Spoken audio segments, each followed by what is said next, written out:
Hi అండి. అందరికీ నమస్కారం. Welcome to Lakshmi Durgayya village blogs. ఈరోజైతే సంకష్టహార చతుర్థి అండి. నవంబర్ 19 తారీఖు 2024 సంవత్సరం కార్తీక మాసం.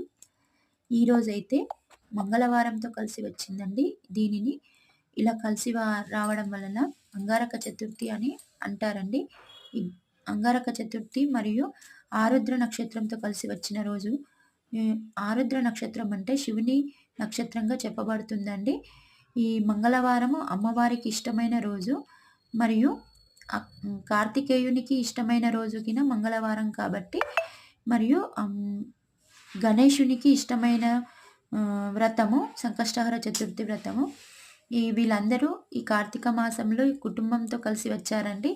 ఈ రోజున అర్ధనారీశ్వర స్తోత్రము మరియు సుబ్రహ్మణ్యాష్టకము చదువుకోండి. మీ కుటుంబాన్ని, ఆ కుటుంబం మొత్తము చూస్తారండి. నా పూజ అయితే కంప్లీట్ అయిందండి. బాయ్.